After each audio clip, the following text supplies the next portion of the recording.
Բարև ձեզ, բարի գալուս մեր ոդկասթների շարք, այսօրվա մեր հյուրն է Հրաչյա Սարիբեկյանը։ Մենք հյուրն գալել ենք Հրաչյա Սարիբեկյանին, հասկանալու համար իր իսկ մեկնաբանումը իր պատմվածքի վերաբերյալ, որը կոչվում է «Գուշակություններ հայ լինելով»։ Բարև ձեզ, պարոն Սարիբեկյան։ Բարև ձեզ։ Շատ ուրախ ենք ձեզ հյուրն գալել մեր տաղավարում։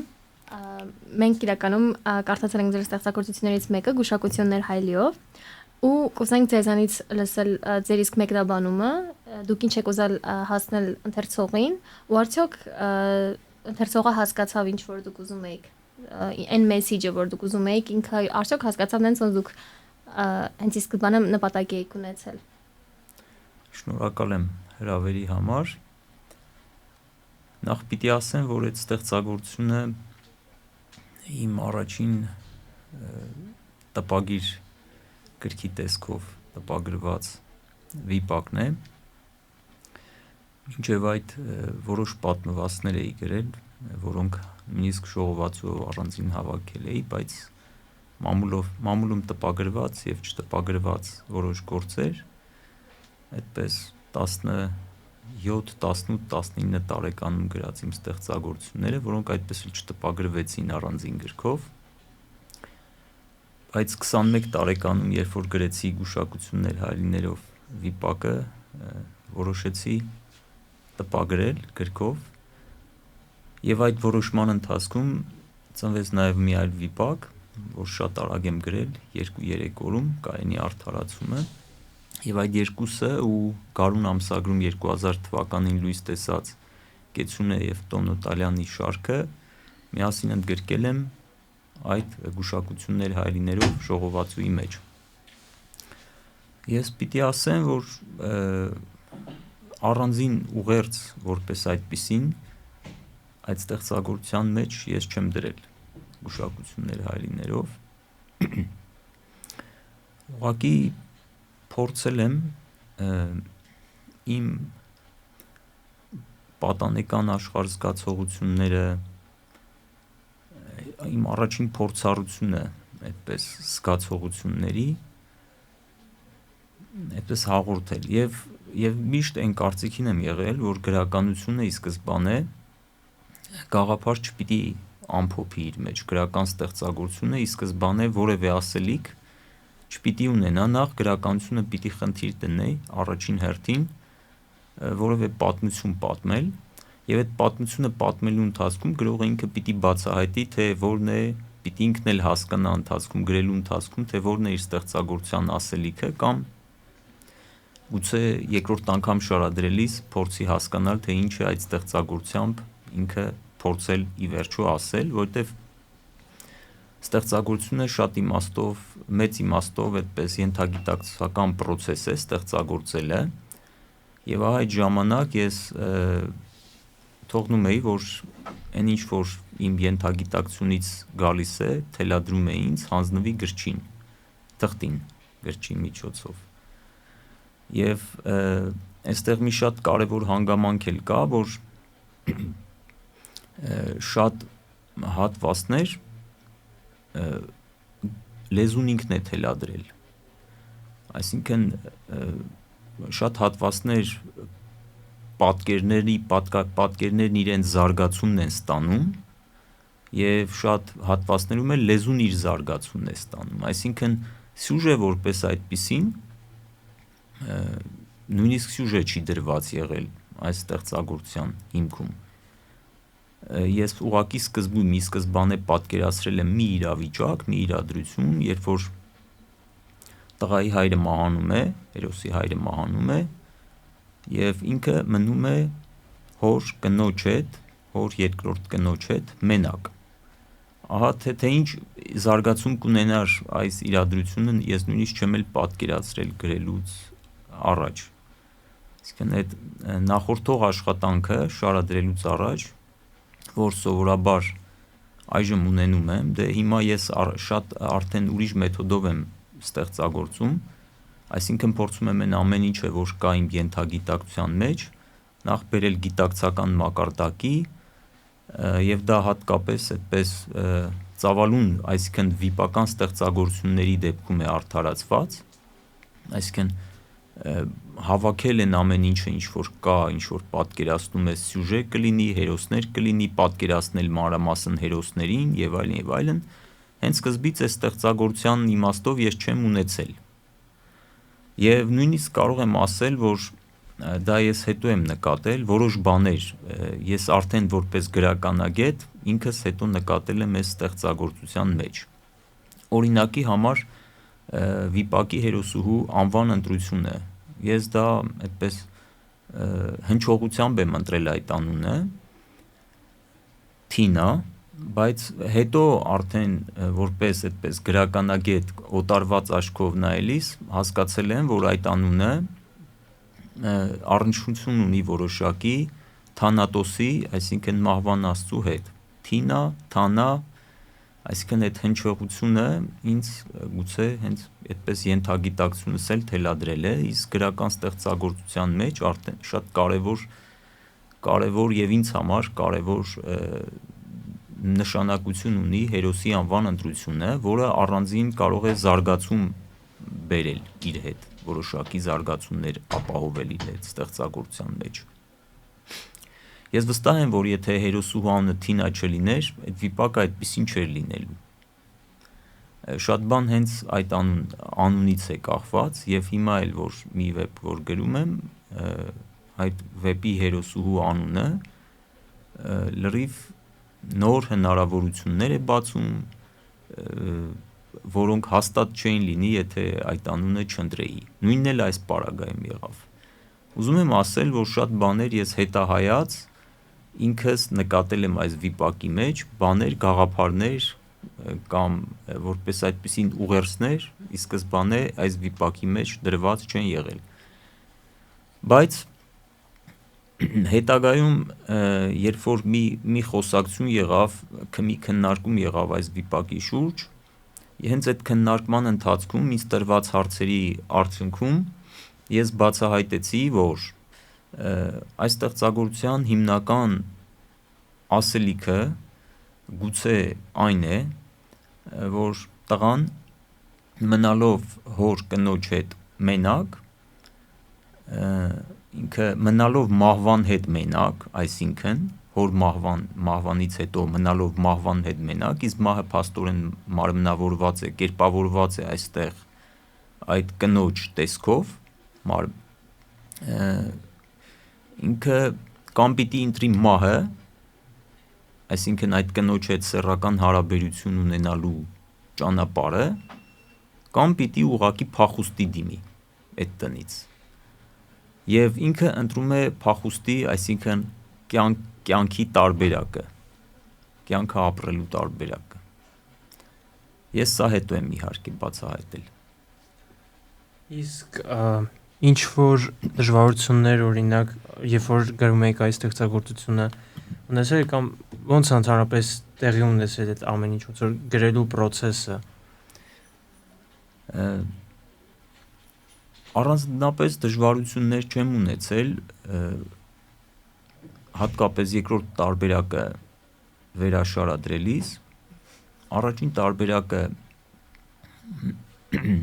շատ այսպես ընդհատումներով է գրվել,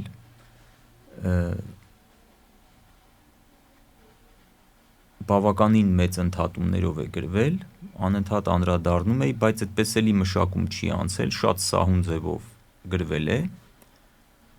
եւ գրվել է մի միջավայրում, մի տանը, որը ինձ այդպես շատ ներշնչում էր։ Ես Կիլիկիա թաղամասում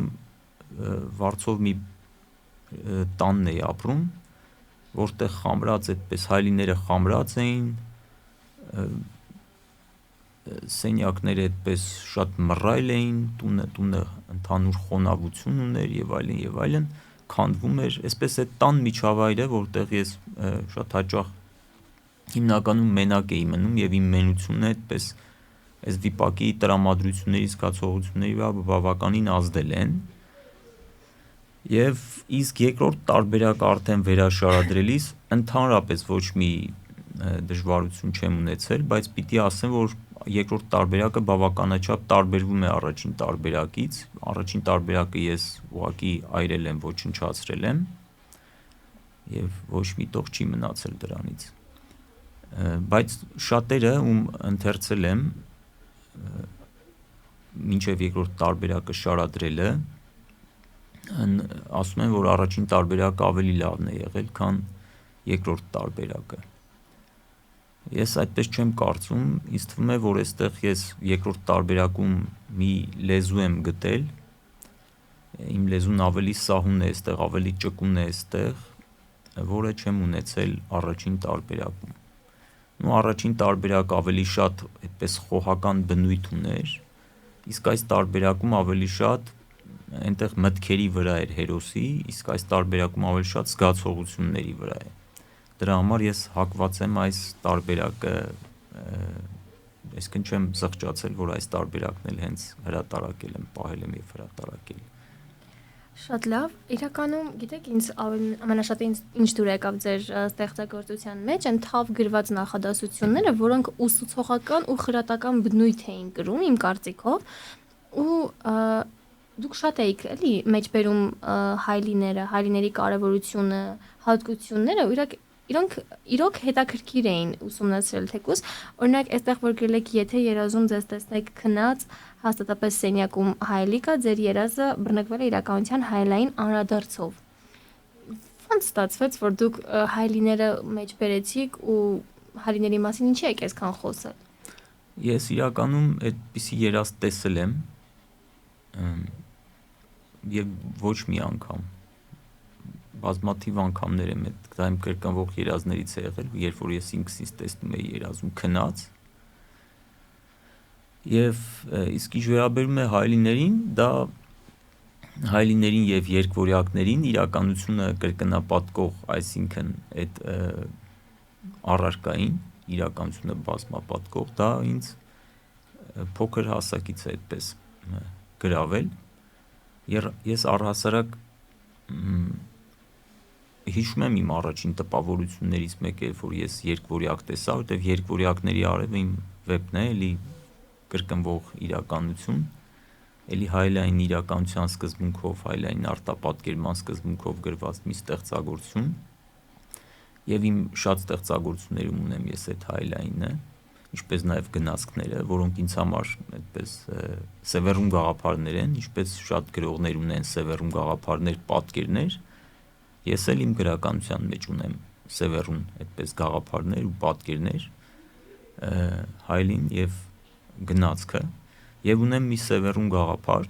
մահվան գաղափարը իմ ստեղծագործությունների մեջ, եւ հայլին ինձ հնարություն տվեց եւ գնացքը նույնպես այդ մահվան գաղափարը, մահվան աշխարհի գաղափարը հայլիների եւ գնացքների միջոցով բացահայտել, փորձել այդպես բացահայտել։ Այսինքն ես հիշում եմ իմ առաջին մանկական տպավորություններից մեկը, որ ես երկվորյակներ տեսա, մեքենայի մեջ նստած էի եւ որ եղբորս ասացի, վայ, հոպար, նայր, նույն մարդուց երկու հատ։ Եվ կարծեմ սա մենակ ես չէ, որ այդպես եմ զգացել ապրել, երեխան էլ առաջին անգամ հայլու հետ հանդիպելիս, հայլում բախվելիս, երբ որ դեռ գիտակցությունը այդպես զարգացած չի, հաստատ սարմանում է, որ իրեն տեսնելիս հայլում, եւ հայլին ինձ ուղղակի հնարություն է տվել այդ հայլու խորհրդավորությունը, բազմաթիվ անգամներ ես մենակ այդ տանը մնալիս հայլիների հետ անընդհատ բախվում էի իմ ներկայությանը, իմ անծանոթ անհայտ ներկայությանը անընդհատ, որտեվ այդ մենության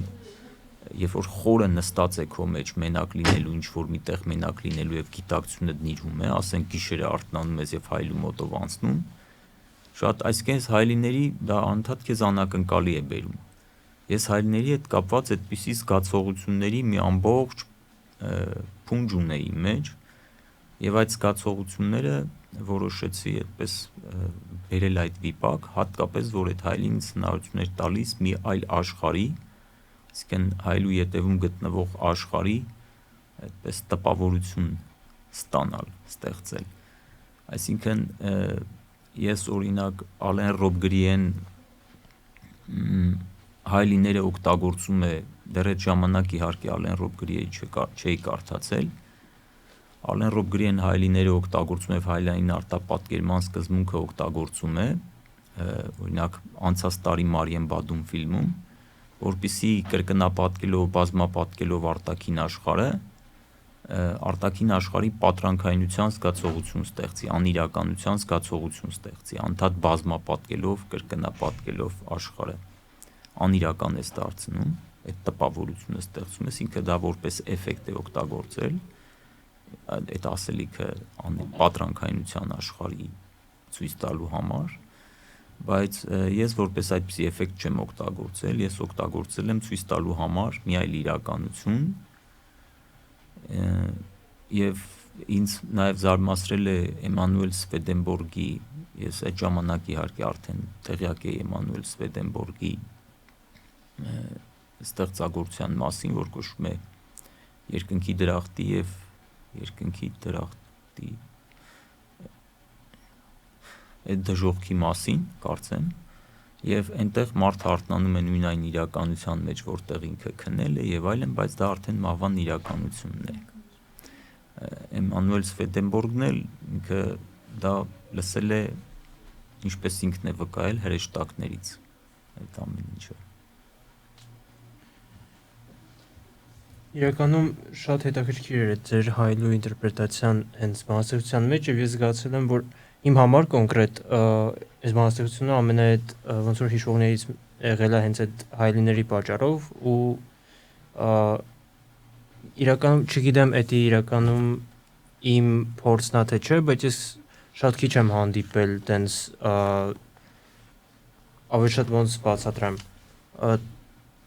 հայլու օգտագործման ձև pop culture-ում կամ ինչ-որ տենց գրականության մեջ հատկապես ավելի շատ կինոների մեջ եւ այլ ոչ գրական, ոչ տեքստային ֆորմատի մեջ, բայց ինչը ես կուզեի հարց տայի, դա այն է թե ինչ խորհուրդ կտայիք այն մարդկանց, ովքեր չեն կարդացել ձեր ստեղծագործությունը ուշադրություն դարձնելուն։ Այսինքն ինչ որ մի բան, օրինակ, եթե հաճախ առնչվում եք, որ սխալ են անցալում ձեր բանաստեղծության մեջ կամ ինչ-որ տենց մի բան։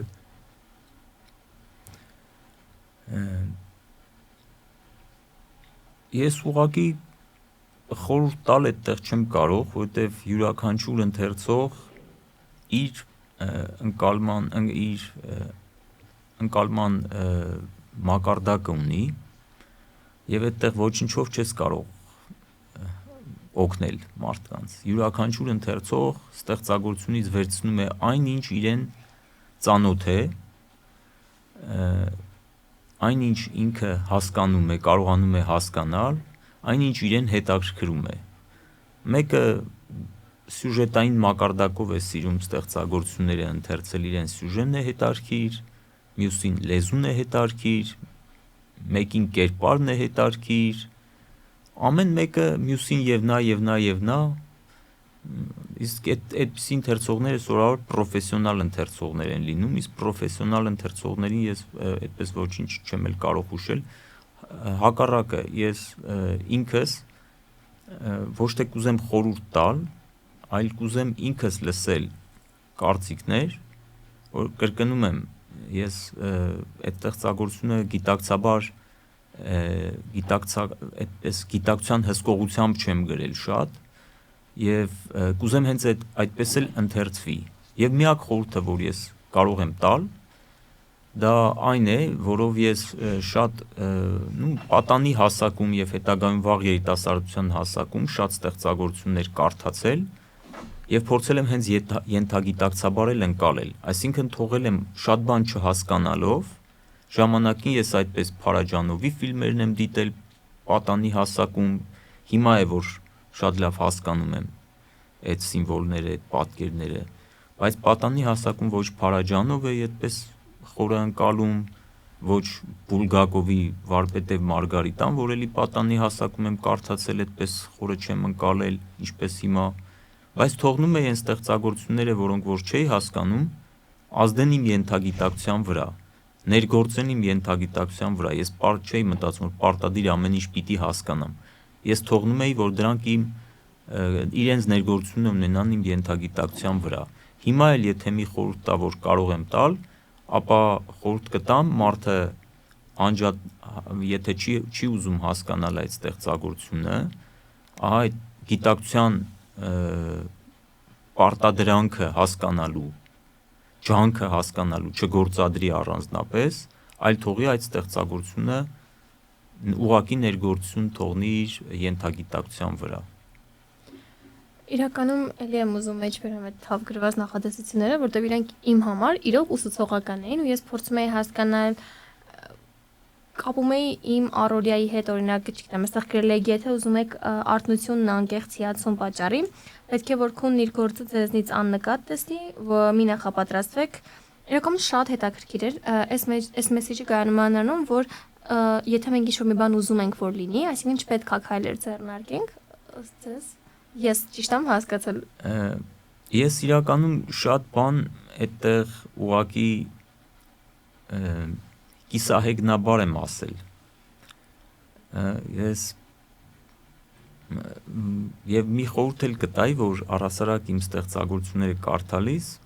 մի քիչ ընթերցողները որսան այդ հեգնանքը։ Մեկ լուրջ ենք ընկալ։ Նու հատկապես, ասենք, իմ ապուշների ուղևորությունը վեպը, որ շատ-շատերը այդպես ամենայն լրջությամբ են ընթերցում, բայց իրականում ես այդ վեպը գրելիս շատ հատվածներում ծիծաղել եմ անզուսպ կերպով։ Մենք սովոր չենք եղել ուղղակի դրա։ Բայց այստեղ նուրբ հեգնանք է օգտագործված։ Այո, կա այդ միստիկ զգացողությունը եւ ես իրականում հենց այդ միստիկ զգացողությունների մեջ էլ ապրել եմ այդ վիպակը գրելու ընթացքում, բայց կան նաև շատ նուրբ հեգնական այդպես բաներ, կամ միգուցե հիմա ես եմ այդպես ընկալում, բայց կարծեմ այդտեղ ձևակերպումներ կան, որոնք հենց այդ ձեր ասածը, ես զգացել եմ, որ դա ինչ-որ հնարավոր անհնարինի սահմանում է գտնվում։ Մի բան, որը մենք չենք անում։ Այսինքն մենք հենց այնպես արթնանում ենք, այսինքն մեզ արթնացնում են։ Բայց եթե ուզում ենք մենք այդ արթնացման հաճույքը ստանանք, ուրեմն մենք պետք է լինենք մեր ամեն նույն ներառյալ քնել վեր կենալու, մենք չենք, չէ՞, մեր արարքների։ Ամեն դեպքում մենք քնել վեր կենալու հետ ոչ մի կապ չունենք ինքներս մենք, դա մեզ հետ կատարվում է։ Մեզ քնեցնում են, մեզ արթնացնում են, եթե կարելի է այսպես ասել։ Իսկ եթե ուզում ենք այդ իրականում հաճույք ստանա, մենք ամեն ինչ պիտի գիտակցված անենք։ Սա եթե խորհուրդ, ապա այդ դրա խորհուրդը, այդ նախադասության խորհուրդը, այդ պատկերի խորհուրդը, ապա ես կարող եմ ասել նաև այսպես, որ մենք պիտի ինքներս մեր գիտակցությունը պիտի կանգնած լինի մեր ցանկացած արարքի, մեր ցանկացած գործողության հետևում։ Հա։ Ես այդ ժամանակ սա կարող էի այս ասելիքը դրած լինել, հիմա լավ չեմ հիշում, որովհետև այդ ժամանակ ես տարված էի նաև այդ հնդիկ Օշոյի գրքերով, իսկ Օշոն հենց այդ գիտակցվածության կողմնակիցներից մեկն է եղել։ Օշոն էզոտերիկ գրականություն է, իհարկե այդտեղ ես չէի ասի, որ այդ էզոտերիզմը կա այդ վիպակի մեջ, բայց ես այդպես տարված էի Օշոյի։ Ինչ է նշանակում էզոտերիկ։ Էզոտերիկը դա այդպես կարելի ասել այն միստիկ իմաստով այստեղ այդ տերմինի շատ բան բացատրության մեջ չընկնեմ, այդպես թաքնատեսական, այսինքն այն ինչ որ ամեն մեկը չի տեսնում, թաքնատեսական, իր կա իրերի կողմ, որ բոլորն են տեսնում, արտաքին կողմ եւ կա թաքնատեսական կողմ, որը քչերն են տեսնում, այդ աչքը պիտի ունենալ, որ տեսնել այդ կողմը։ Սա այդ իմաստով։ Իսկ եթե այս ժամանակում գրեք, ճիշտ այս թվին գրեք այս ստեղծագործությունը, արդյոք ինչ որ մի բան կփոխեիք։ Ես կարծում եմ, որ կփոխեի ամեն դեպքում մենք մեր անցյալում էլ շատ բան կփոխեինք, եթե հնարավորություն ունենայինք ապրելու, հետևաբար գրածների մեջ էլ ես խուսափում եմ սովորաբար վերընթերցելուց իմ ստեղծագործությունները, որպեսզի չնկատեմ այն թերացումները եւ թերությունները, որոնք որ հետագայում ավելի զարգացած գիտակցությամբ կարող եմ կատարել եւ չափսոսամ եւ որովհետեւ դա պատանեկան ստեղծագործություն է ամեն դեպքում ես դա անում եմ նաեւ կանգ չառնելու մտքից որովհետեւ չեմ կարող ես անվերջ իմ գրածներին անդրադառնալ ինչպես եւ պետք չի ուղղակի զղջալ այն ամեն ինչի համար որ դու արել ես կամ ապրել ես որ կամ արել ես կամ ապրել ես այլ պետք է փորձել նորովի այդ քո արածը հասկանալով նորովի ինչ որ բան անել բայց ես ուղղակի այդ թերություններ չհայտնաբերելու մտավախությունից չեմ վերընթերցում իմ ստեղծագործություններին, բայց վստահ եմ, որ իհարկե կլինեին շատ բաներ, որ անպայման կփոխեի այդ աշխարհում։ Իրականում ես մի հատ հարց ունեմ ու ես իրականում շատ եմ սիրում այդ հարցը տամ ցանկացած արվեստի հետ վերաբերվող մարդուն, քանի որ այդ հասկացությունը իրականում շատ ընդլայնված է, երբ որ ինչ որ բլոկի եք հասնում, տուպիկի եք հասնում, երբ արդեն ստեղծագործությունը առաջ չի գնում կամ ինչ որ ասած կրիզիս եք ապրում, ինչ եք անում այդ դեպքում։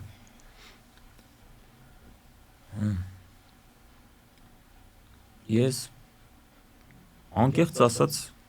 այդպիսի դեպքեր քիչ եմ ունեցել, բայց ունեցել եմ երկորյակների արևը վեպում,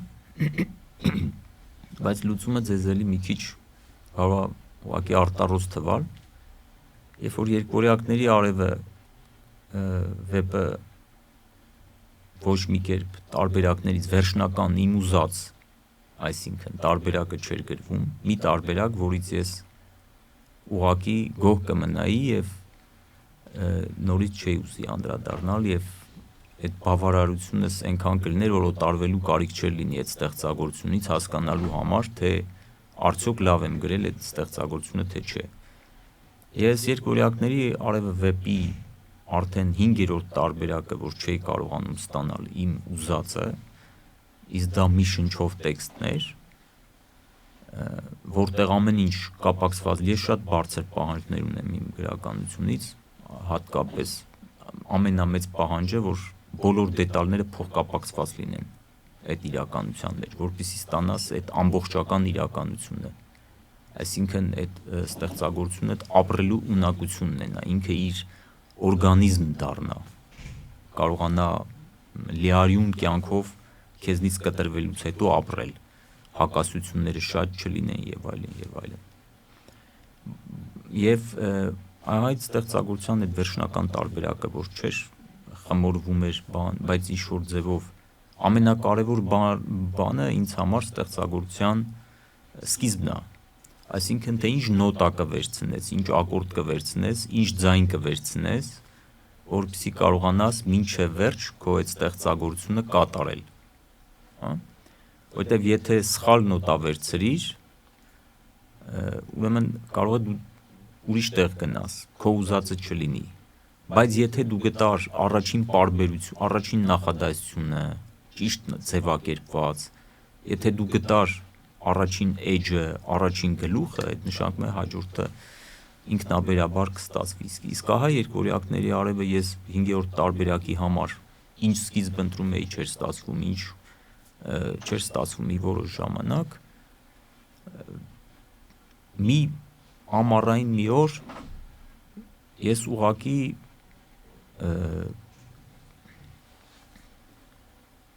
երազից մեջ տեսա իմ սիրելի հեղինակներից մեկին այդ ժամանակ Արթուր Մեյչենին ու երազից մեջ խնդրեցի, որ ինձ օգնի եւ ինքը ինձ ասեց հանգիստ դու վաղը կարթնանաս ու այդ վեպը կշարադրես։ Այս երազը ես տեսա։ Այսինքն ես չեմ օգնել։ Արթուր Մեյչենն է օգնել ինձ, որ հաջորդ օրը եւ ես այդպես իր վիպակից էլ բնաբան դրեցի իմ երկորյակների արևվեպին, բայց Մեյչենի ինձ երազ գալուց հետո այդ վեպը այդպես շատ ջրի պես սկսեց հոսել, գրվել, առանց որևէ խոչընդոտի։ Կներեք, էլի ողջ դեռ էմոցիաների մասին խոսեք, օրինակ դուք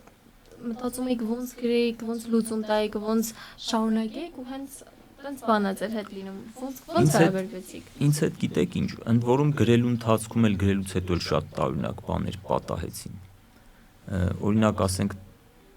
գրում էի Արայք ճչաց թիթեռը եւ այդ պահին պատուհանս բացեր ու մի մեծ թիթեռ այդ պահին խփվեց, շատ մեծ թիթեռ խփվեց իմ այտին, հենց այդ պահին մտավ պատուհանից ներս ու խփվեց իմ այտին։ Եվ այդ դեպքերը, երբ որ իմ գրական իրականությունը կարճ միացում է տալիս արտաքին իրականության հետ, բազմաթիվ են եղել։ Այս նշանակում է, որ ես իրոք ստեղծում եմ այդ իրականությունը, որ այստեղ մի իրադարձություն է կատարվում։ Իրականում ինձ համար այ լավագույն process-ը, երբ որ արտաքին իրականությունն ու ներքին իմ իրականությունը, որ ես ստեղծում եմ, այդ իրար հետ կարճ միացում են տալիս, կոնտակտի մեջ են մտնում։ Դա նշանակում է, ուրեմն ես ճիշտ ուղու վրա եմ, եթե չէ, ուրեմն չէ։ Եթե որևէ բան արտաքին իմ ներքին իրականությանից ու արտաքին աշխարհում չեն հանդիպում այդ պահին, որ ես գրում եմ,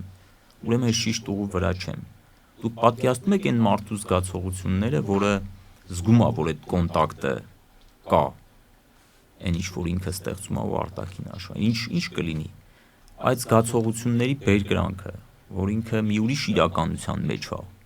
որ խառնվել են իր ստեղծած իրականությունն ու արտաքին իրականությունը, ինքը իրականությունն է կերտում, այդ մարդու զգացողությունը պատկերացրեք։ Եվ պլյուս դրան ցանկացած նախադասության ձևակերպումից ստացած հաճույքը, որ գրում ես եւ եթե մի բան շատ լավ է ձևակերպվում, ճշգրիտ է ձևակերպվում, քեզ դուր է գալիս։ Ու ինձ չի բավարարում, օրինակ, ասենք, շատ գրողներ կան, որ իրենց համար խնդիրը գեղեցիկ ձևակերպումն է։ Ինձ համար գեղեցիկ ձևակերպումը խնդիր չի, ինձ համար ձևակերպման ճշգրտությունն է կարևոր։ Ամենակարևորը ձևակերպման դիպուկությունն է, որ նույն այս նախադասությունը ավելի լավ, քան դու այսպես ես ասել, հնարավոր չլինի ձևակերպել։ Մագդիրը կլինի, չգիտեմ, համեմատությունը լինի անփոխարինելի։ Դու ինքդ չկարողանաս ամենայն դեպս ավելի լավ ձևակերպել։ Քո հնարավորությունների գագաթնակետը լինի դա։ Եթե կարողանում ես անել դա, այդ պահանջը ունես ու կարողանում ես դա իրացնել, նշանակում է շատ մեծ բերկրանք է, երբ որ դու ստեղծագործում ես։ Ես ավելի մեծ հաճույք ապրելու ավելի մեծ հաճույք, գոյության ավելի մեծ հաճույք չեմ պատկերացնում։ Եվ դրա համար միշտ ասում եմ, որ գրելու process-ը ինձ համար իրականում ապրելու process է, որտեղ մինչև այդ գոյություն եմ քարշ տալիս, ապրել չի կարելի ասել, բայց հենց սկսում եմ գրել, կենթանանում եմ։ Ես մի լրիվ ուրիշ մարդ եմ դառնում եւ հիշում եմ այդպես Արթուր Շոպենհաուերին մի կին, որ նկատում ասում է փոխվել եք ձեր տեսքը, ծաղկունք եք ապրում, ասում այո, ծառերն էլ որ պտուղ են տալիս, ծաղկում, պտուղ տալուց առաջ ծաղկում են, այդ ժամանակ գրելիս է եղել աշխարհը որպես կամք եւ պատկերացում, եւ նույնիսկ մարդիկ կան, որ այդ գրելու process-ում ինձ տեսնում են, նկատում են, ասում են դու հաստատ հիմա ստեղծագործում ես, հաստատ գրում ես, իսկն զգում են, որ ես փոխվել եմ, բոլորովին ուրիշ մարդ եմ դարձել արդեն, այդպես սկսում եմ պայծառանալ, ճառագել եւ այլն, մինչեւ այդ կարող է այդպես ուղղակի ինչ-որ օրվա ընթացքում կենցաղային գործառույթներ, ֆունկցիաներ կատարող մեկն եմ։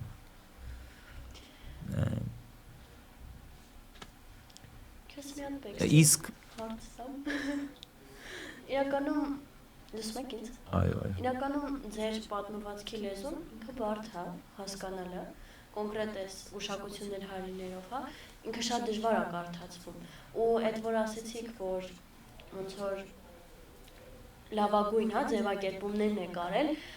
ես համաձայն եմ, որ ճիշտ է, հա, այդ ձևակերպումները, բայց հասկանալն է բարդ իրան։ Այդ մասով ինչ ասեք։ Ինձ համար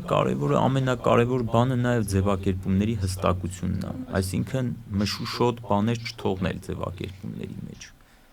Եվ ամենակարևորը ճշգրիտ ձևակերպման մեջ հստակ միտքն է։ Ես օրինակ այդպես քնած գիտակցությամբ չեմ կարողանում ստեղծագործել, իմ գիտակցությունը պիտի շատ հստակ լինի, որպեսզի կարողանամ եւ չեմ կարողանում ստեղծագործել գիշերներ, որը քնելու համար հատկացված ժամանակ է։ Եվ հենց կարծեմ նույն Շոպենհաուերն ասել, որ հստակ են ձևակերպվում, եթե մարդը հստակ մտածում է, հստակ էլ ձևակերպում է իր միտքը։ Մարդիկ կան, որ հստակ չեն մտածում, շատ մշուշապատ է իրանց ներաշխարհը եւ այդպես մանվածապատել իրենց նախադասություններն են։ Բայց իմ նախադասությունը, իմ խնդիրը միշտ նախադասություններս ձևակերպել հնարավորինս պարզ, հստակ։ Այն ինչ որ չի հասկացվում, գուցե արդեն կապված է ընթերցողի փորձառության հետ։ Այդ փորձառությունը կամ մտային կամ զգացական այդ փորձառությունը չունենալու հետ։ Դա արդեն հաստատապես դրա խնդիրն է, բայց գրողն էլ պիտի այդ մի քանի անգամ երևի թե այդ մարդկանց զգացողություններից ավելի խորը լինի, ընթերցողի ինքը ավելի խորը պիտի գնա եւ ընթերցողի մտածողությունից էլ ավելի բարձր պիտի գնա։ Ընթերցողի խնդիրը պիտի լինի եւ սուզվել այդ ենթագիտակցության մեջ եւ բարձրանալ դեպի գրողի միտքը։ Հակառակ դեպքում գրողը ինչով է տարբերվելու ընթերցողից, եթե միայն ու միայն նրա փորձառությունը պիտի բերի գրականություն։ Եվ գրականությունը այս իմաստով կարելի է ասել ոչ միայն ապրածի ընթերցողի համար, այլև չապրածի փորձառությունն է, եւ գրողի եւ ընթերցողի համար, որովհետեւ գրողն էլ միշտ չի որ այդ փորձառությունը ունեցած է լինում գրելիս։ Շատ հաճախ ինքը իրադրություններ է ստեղծում, իրավիճակներ է ստեղծում եւ հենց այդ իրադրությունները պատկերելիս էլ այդ փորձառությունը ապրում է, այդ մտքերը ունենում է։ Պարտադիր չի որ ինքը այդպես ամեն օր փայլի այդ մտքերով։ Այսինքն ընթերցողին ավելի խորը եւ ավելի վերև տանելու հնարավորությունն է եւ այդ նախադասությունները պարտադիր չի որ ընթերցողը այդ պահին հասկանա, բայց կարևոր է որ ընթերցողը որոշ ձևակերպումներ ֆիքսի եւ հետագայում հիշի եւ եթե այդ փորձառությունը ապրի, այդ գրողի աչքերով նայի այդ ամեն ինչին կամ այդ ձևակերպումները ընթերցողի համար դառնան ընկալում։ Երևույթները աշխարհը նորովի ընկալելու հնարավորություններ։ Սա է նաև գրականության խնդիրը, որպեսզի եւ առհասարակ օրինակ ես միշտ ասել եմ, այդ շատ լավ դիպուկ օրինակ եմ բերել։ Ես պատանի հասակից չեմ կարողանում ազատվել Հովհաննես Շիրազի մի ձևակերպումից, որ ասում է ձյուն է իջնում վերևից, ասես հրեշտակի փետուրների հետ է համեմատում, ասես փետուր հրեշտակի թևերից թե ինչ, այդպիսի տողեր ունի Հովհաննես Շիրազը, եւ ես ամեն անգամ երբ որ առատ փաթիլներով ձյուն է իջնում, ինձ թվում է թե դրանք հրեշտակի փետուր։ Ես այդպես եմ ընկալում, ինձ համար ընկալում է ձևավորվել, հասկանում եք։ Այսինքն գրականության խնդիրը այդպիսի ընկալումներ ստեղծելն է, որպեսզի մարդը աշխարհը գեղեցկացնելը, այդ Դոստոևսկու ասաց, որ գեղեցկությունը կփրկի աշխարհը, ձևակերպման իմաստը հենց սրանում է։ Գրողը գեղեցկացնում է, գեղեցկազարդում է, եւ մարդիկ այդ երևույթները ընկալում են գրողի աչքերով, այսուհետև այդ երևույթների հետ բախվելիս։ Սա է գրողի խնդիրը, որ եթե ունեմ այդպիսի ձևակերպումներ, ուրեմն հաջողել եմ։ Եթե ընթերցողը կարողանում է այդպես հիշել ինչ-որ ձևակերպում եւ հետագայում դա կամ գործածել, կամ հիշել, կամ ընկալել աշխարհը այդպես, սա է այսպես է գրականությունը փոխում աշխարհը։ Գեղարվեստական գրականությունը, որովհետեւ կա գրականություն, որը էլի փոխում է աշխարհը եւ բայց ասենք օրինակ հեղափոխությունների տեսքով եւ այլն, կամ հասարակարգերի հիմքում անգնում, օրինակ ասենք Կարլ Մարքսի «Կապիտալը», կամ ասենք Աստվածաշունչը, որ ընկած է այսօր աշխարհիկ պատմության հիմքում, դրանք էլ են գրքեր, որոնք փոխում են այլ կերպ են փոխում աշխարհը, բայց գեղարվեստական գրականությունն էլ այսպես գեղեցկացնելով է փոխում աշխարհը։ Շնորհակալություն շատ։ Այսօրվա մեր հյուրներ Հրաչյա Սարիբեկյանը, շնորհակալություն, որ եկաք։ Շատ հաճելի էր այս խոսակցությունը վարել եւ այս փորձով կիսվել իրար հետ։ Իսկ դուք մի գնացեք, կհանդիպենք հաջորդ սերիայում։ Շատ շնորհակալ եմ։ Ձեզ էլ ենք